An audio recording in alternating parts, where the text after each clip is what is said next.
Hello, team. I want to get started. We have a big lineup today. We got a lot to cover. Melanie, Joy, and Amer are going to be joining us today. So we got a lot to cover and just want to kind of kick it off with talking about, we're going into 2022.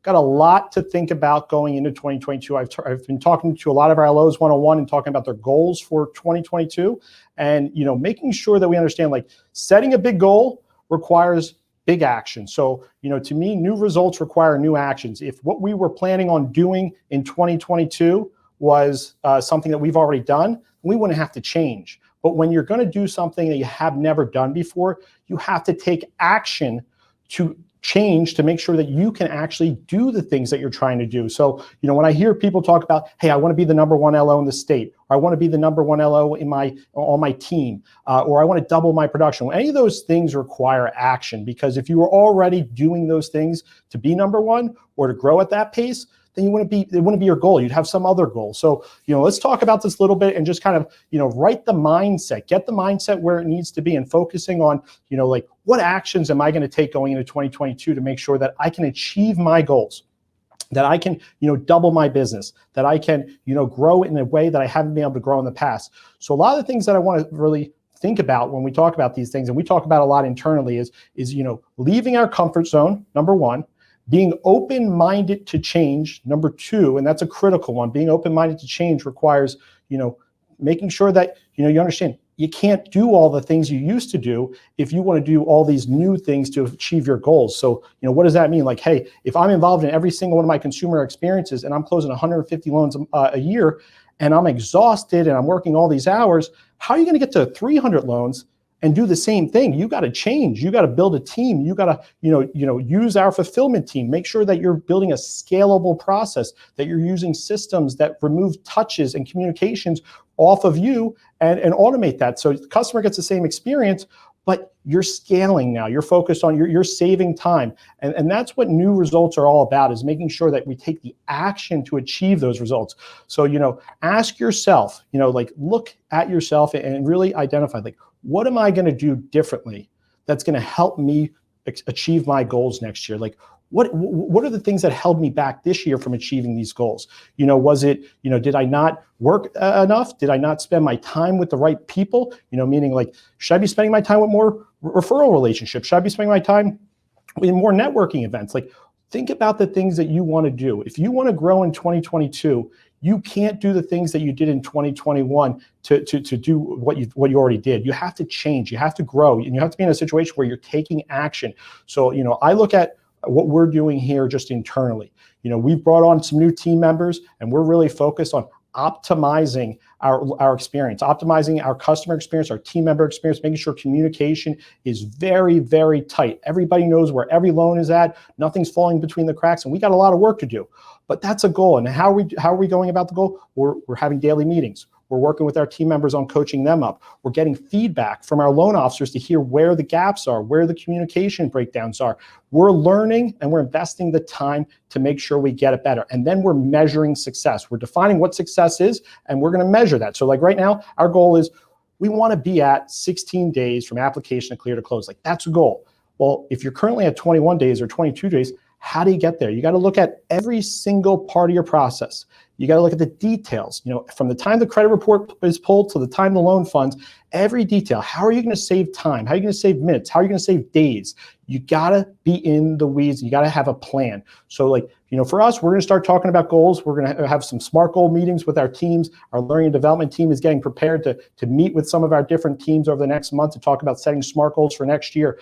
But just setting a goal is only one part of it. It's the action you take that will help you achieve the goal. And that's what we're all about here. It's not the idea that matters, it's the execution that matters. And we're all about execution. That's what we're going to do here at UMortgage. That's the team that we have. It's all about getting the results, putting the plan into place, and doing the work.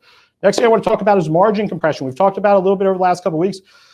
This has been probably the biggest I would say, maybe starting the end of last week to the beginning of this week, is all I can hear is from, different retail loan originators that are calling me and saying, hey, are you starting to see this shift in pricing?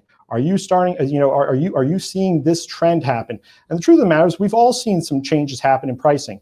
But the reality is, who's it impact first? The canary in the coal mine always starts with the highest loan amounts, meaning like the LO with an average loan amount of 600,000 or 700,000, like they're going to feel margin compression fastest because that's where companies are going to tighten their margins. Like think about it. If you're a lender and you want to get more business, what are you going to do?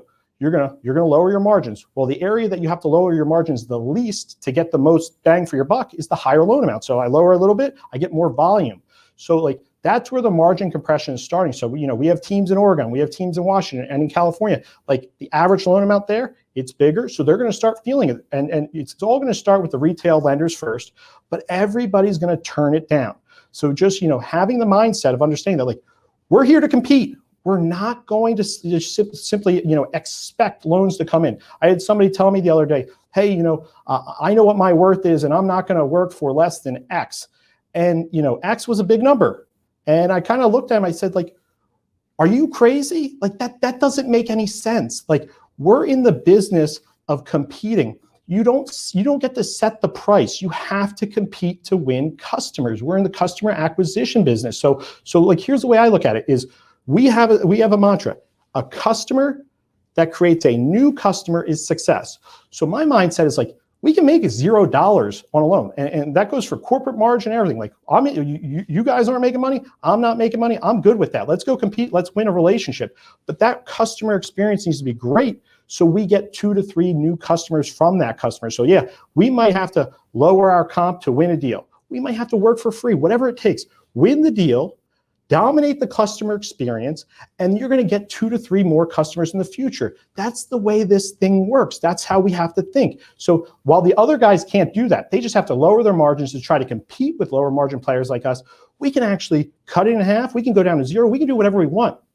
But as long as we have the mindset, long-term mindset of saying, if we win the customer, we get 2 to 3 more customers for next year. So right now, I've already won in my mind. I'm sitting there saying, hey, if my goal is to double my business next year, I just close this customer for free or whatever that number is, I'm going to get 2 to 3 more customers from this customer. So I'm starting next year off with 2 more loans than I had this year. So just think about that mindset. It's all about being long-term focused. It's all about understanding that you get on a purchase transaction, you acquire the customer, get referrals from them, but you have an opportunity with the buyer and the seller's agent on every single one of those transactions to compete. So think about the long term. Don't think about the transaction. I can already tell you when I've had top 10 loan officers in the retail channel reach out to me to talk about margin compression. And the reason why they want to talk to me is they can't do anything about it in their business model. They're out of control. Their capital markets department controls the margins. They can't do anything. In our model, call me. We got a lower comp. Hey, listen, as a loan officer, we got to know we got to make less money if we're going to lower comp, but let's do it. Let's go win, and let's win the business knowing that we're going to get those extra deals for next year. Like that's got to be the focus. It's not about per loan profitability. It's about relationship development, relationship acquisition, relationship retention, and turning those relationships into multiple new referrals. So as far as margin compression goes, like just have the mindset, guys, it's going to get worse. It's going to be a very tough next year. The reason why, again, we talked about this before, industry was set up to support $4 trillion a year in volume. Over the last 3 months alone, the third quarter of this year versus the third quarter of last year, volume year over year has declined by 50%. So everybody's still got the same amount of underwriters and processors and salespeople, and now they're fighting for less loans. So what happens is pricing needs to get sharper, people start undercutting each other, and it's going to be harder to win deals. So we got to compete both on price, service, and making sure we understand this is a relationship game. The realtors, hey, listen, I have people that tell me all the time, like, I don't like, being in the business where the realtor, controls everything. You're focusing on a transactional relationship. Realtor only controls everything if you're not providing value. If you're providing value, then you have a relationship. Focus on relationships. Relationships are the name of the game. We're not loan officers. We're relationship officers. That's our business model. So I'm going to go ahead and kick it off over to Amer. Thanks for joining us this week for the sales meeting.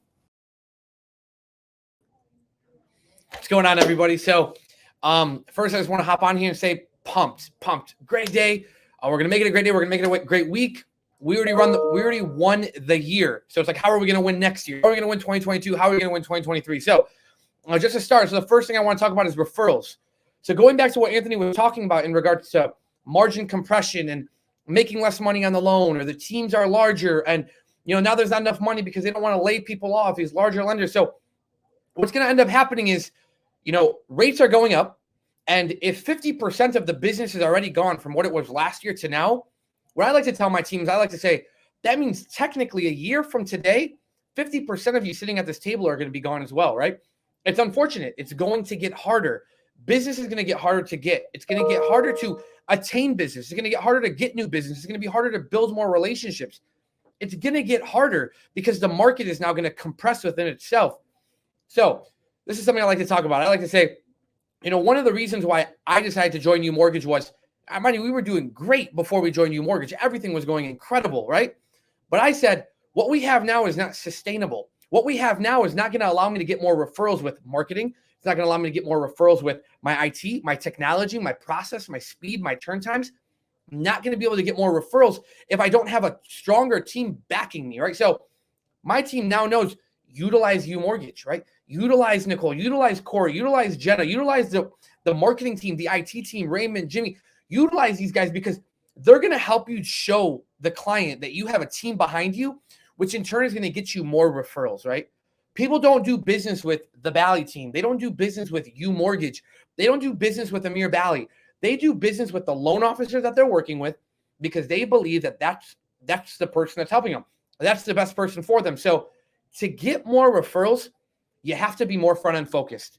You cannot focus on money. You can't focus on money at all. Because if you're only focused on how much money am I going to get off of this particular deal, you're never going to win. You will never win if you are focusing on the bottom line of every single deal. You won't. What my team does is my team gets a loan on the door. I think maybe near the end of the loan, we say, oh, so how much money do we end up making on this, right? But my team, they say, okay, perfect. We got a sub today. We got a closing today. We have a loan in the door. We got 2 new loans today.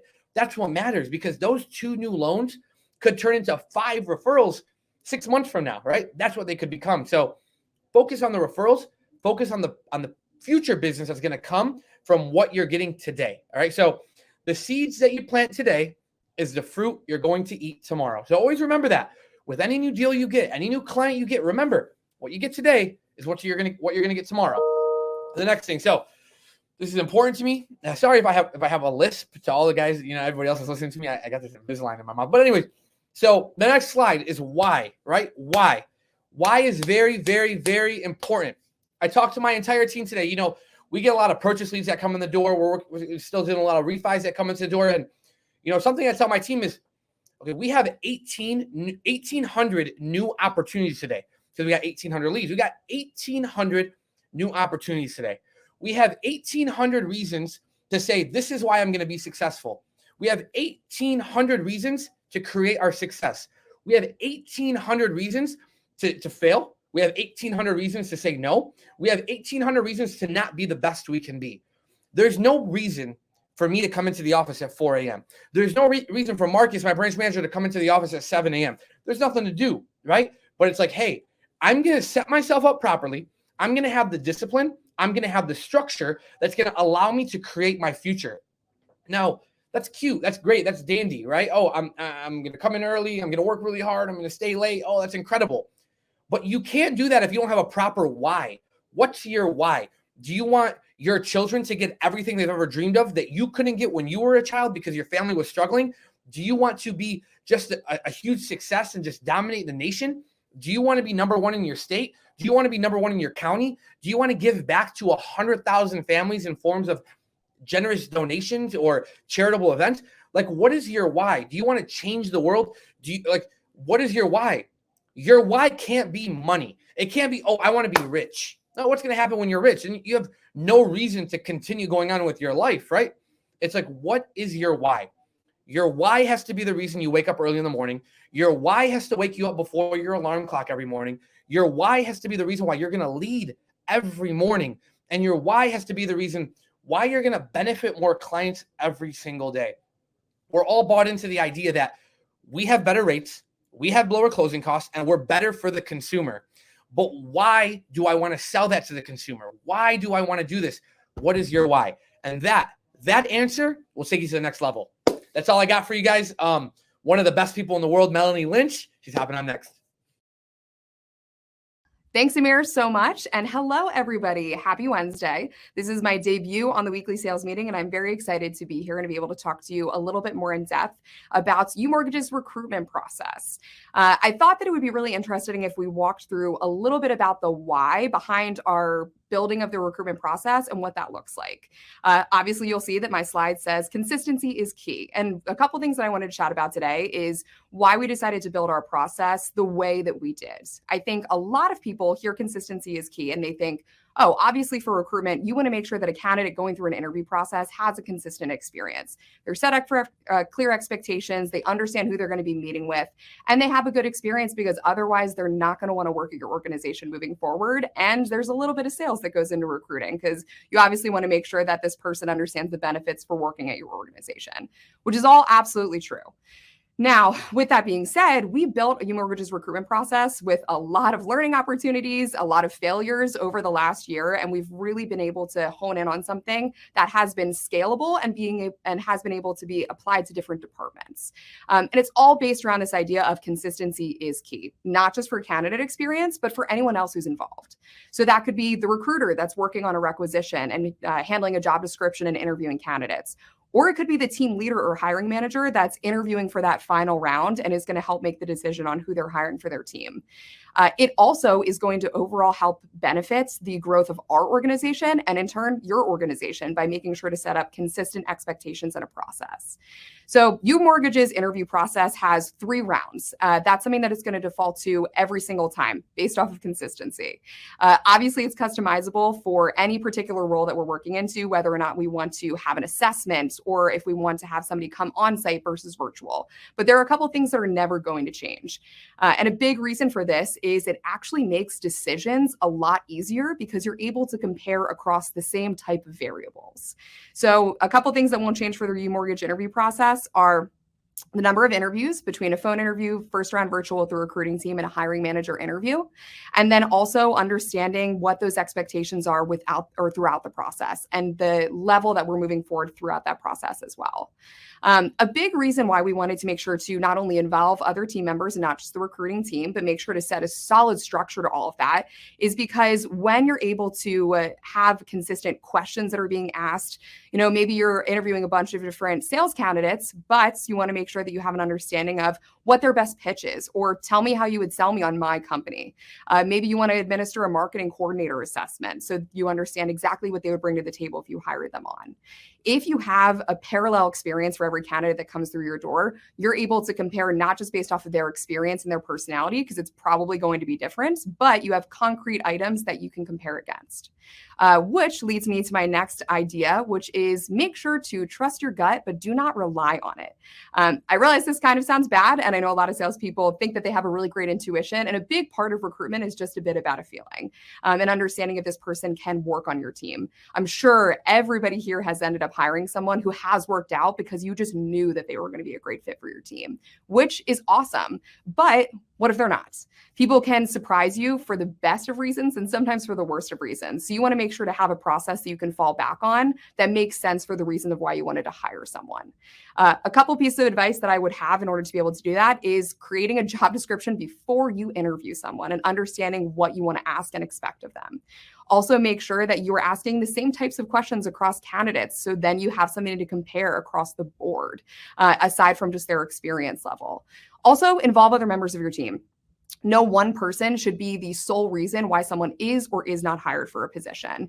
If you're the only person that's interviewing every single person that you hire, you're most likely going to hire a lot of versions of yourself, which is okay, and that's great. Everybody here is a great team member.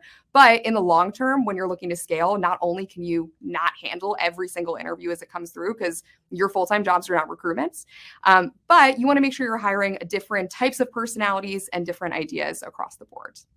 And with that, I will pass things off to Herman. Everyone, hey, I'm really excited to be on this, and I appreciate and honored. And what I want to talk about is this is the time to prepare and work on yourself. As interest rates are rising, I believe that this is the number one thing for me has been working on myself. Personally, what I've been doing is I've been, preparing my mentally right now. I've been working on my health. I've excluded some things that were negatively impacting my production and my personal life. I've been working out a little bit more, jogging, getting my energy levels up. I just want to encourage you that it starts with you. When your emotional bank account is not full, it's really hard to give out to those around about, whether it's your colleagues, your coworkers, your referral network partners, or even your realtors and your clients. So I encourage you right now, whatever that is, whether it's taking walks when you get home, unwinding, whether it's reading some books, meditating or praying, however you get into that place, start vision casting. Regarding the business side of time to prepare, is that as rates are rising, for me personally, this is what I'm working on. I'm working on my communication, my loan processes with the Philadelphia branch. I'm looking at key people that I need to put in place for the amount of volume that I need to do and things like that. So, prepare right now, get up. We've gotten lazy a little bit, at least I have. I'm starting to get, master my craft with education, being on top of my game with the markets and things like that, and adding value to those that I'm doing business with and my internal team. The next part that I want to talk about is the sales side. And, being a giver and not a taker, this is huge. Again, as we've transitioned, as rates are rising, our loan volume's kind of gone down a little bit. That's not necessarily a bad thing, because this is the time that we're going from a gathering mentality where we just kind of been low hanging fruit that's been there. And now we got to sharpen our tools, and we got to go out there and start hunting and being aggressive in a tactful way. And what I see with most salespeople, it doesn't matter what industry, but especially with the mortgage industry, is that if you're trying to build a relationship with a realtor, the moment that you're asking them to do business with you, taking them to lunch, they know it's one-sided. You're asking for their pocketbook when you're asking for a deal. It's really hard for them to give that. So I'm encouraging you to come in and see how you can add value into their life, into their business, into their clients, whether that's education, whether that's being creative on how you guys can market together, whatever it is. Try to look through the lens of being a giver and taking a long road. Be invested into them, actually really caring about who they are and what their interests are, and not just about business, but it's company motto, it's relationships, not transactions. So I just want to encourage you right now to go ahead and prepare, work on yourself, be a giver, not a taker. And this is the time that you lay the foundation and come from this authentic place. We will do great things and we'll ramp it up. I'm here to help any way that I can. So please feel free to reach out to me at any time. I'm blessed to be a part of this team and thankful. Hi, everyone. I'm going to be talking about our expectations for the 2022 renewals that are coming up. So the renewal period starts this coming Monday, November 1st, and ends at midnight Eastern time on December 31st. And the company's main focus over the next 60 days will be to renew all existing licenses. So that's our company licenses, branch licenses, and our LO licenses. And Q4 is when all renewals are being processed for the entire industry. So each state department prioritizes renewals over new licenses. So we're setting conservative expectations to make sure everyone understands the priority for completing these renewals. We will revisit new license requests after January 1st. So in the meantime, we're highly encouraging all of our loan originators to have their CE completed no later than this coming Monday. So if you have any questions on which course provider to use, please contact Jim Smith from the Knowledge Coop to get signed up, or you can reach out to me directly on how to get things set up. So also to leave off, it is really important to have your CE completed as soon as possible so that we avoid any late fees or conditions that could hold up the renewal process.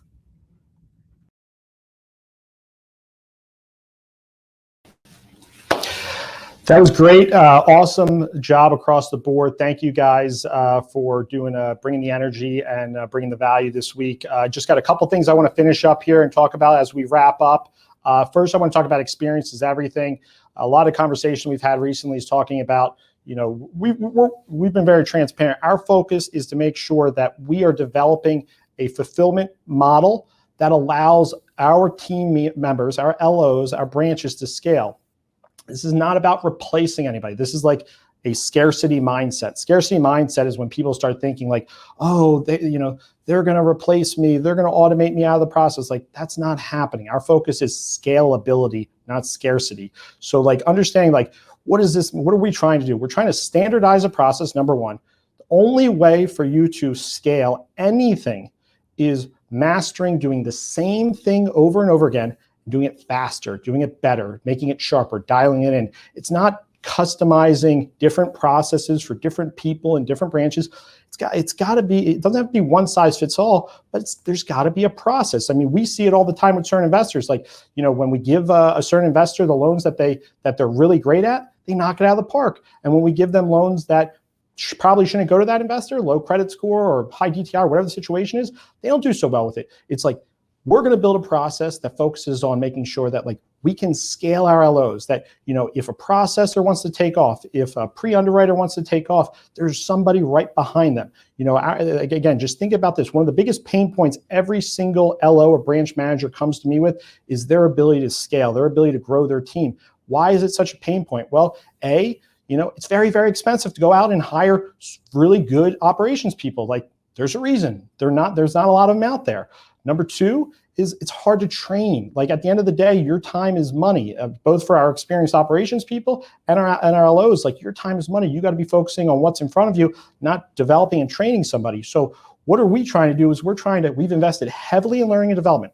Our goal is to be great at developing team members. We want to have the best operations team members in the country, and I know we're going to get there. Our learning and development team has been working very, very hard to stand up, our LOA training, which will be the foundation for processing training and for loan officer training in the future. And the why behind it is we want to be in a position where we're not removing or replacing anybody that's in the branch, meaning the processor or the pre-underwriter or the LOA, but we're helping bring scale to their game. Instead of, if a processor today is killing themselves to close 30 loans a month, let's provide some support and firepower behind them so they can do 100 and it still feels like 20 loans versus just doing more, putting it all on one person. So I want to talk a little bit about that process of driving adoption of these things. When somebody comes from a new company and comes here, new process, new technology, everything's new. Everybody's natural reaction is to resist change, resist new. What we're trying to do is we come out of the box and we say, hey, it's not perfect. It's not even great. We want to be great and we need you to help us become great. And how does that happen? It starts with sharing feedback. We've been working very closely with Herman, with Kyle and Jimmy, with the different groups across the country in getting the feedback to understand where can we improve? How can we coach our team members up to be better on the, on the pre-underwriting or on the processing or on the closing? How can we communicate better? How can we create daily reporting that allows everybody to know where every file is at?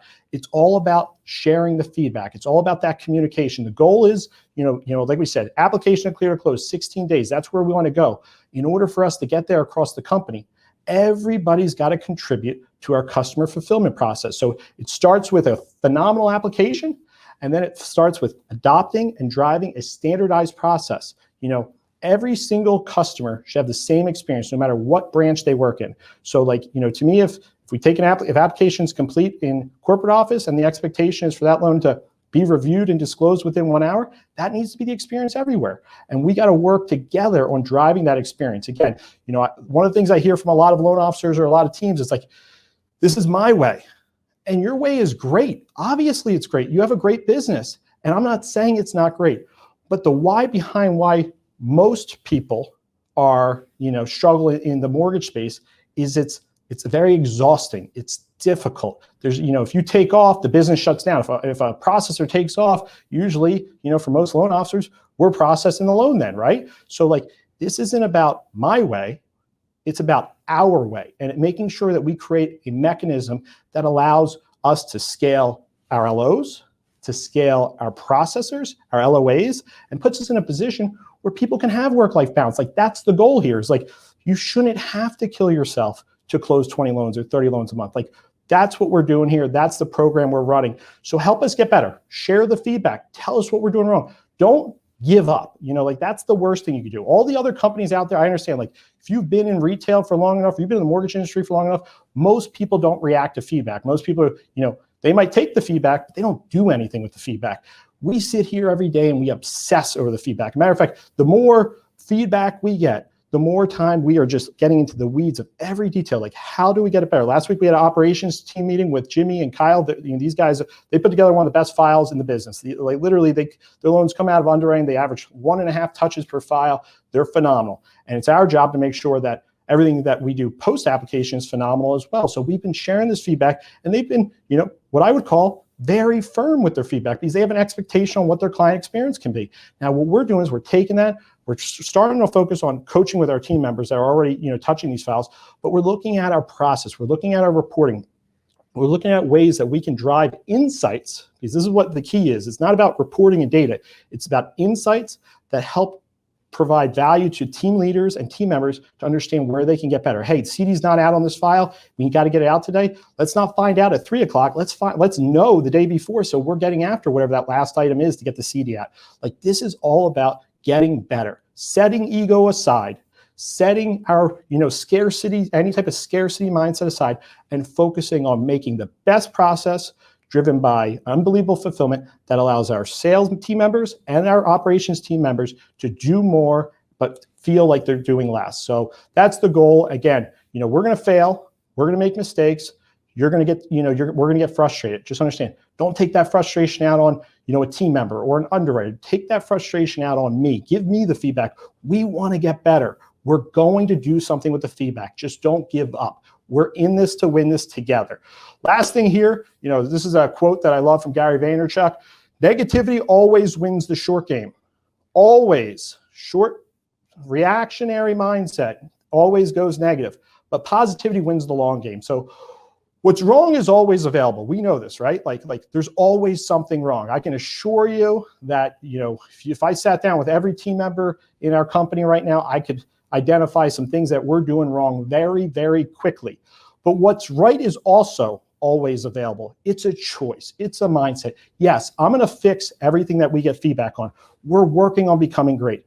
But can you imagine if you spent your whole day focused on the negative things, the things that you're doing wrong? Like, if you spent every minute of every day like, oh man, somebody told me I got to lose 5 pounds, and you just obsessed over that all day. Like, what kind of mindset is that? Like, that's not a way to live. Focus on taking action, but stay positive. We choose to be positive. Like, that's a decision that we make. So just understand, being positive doesn't mean we don't have problems.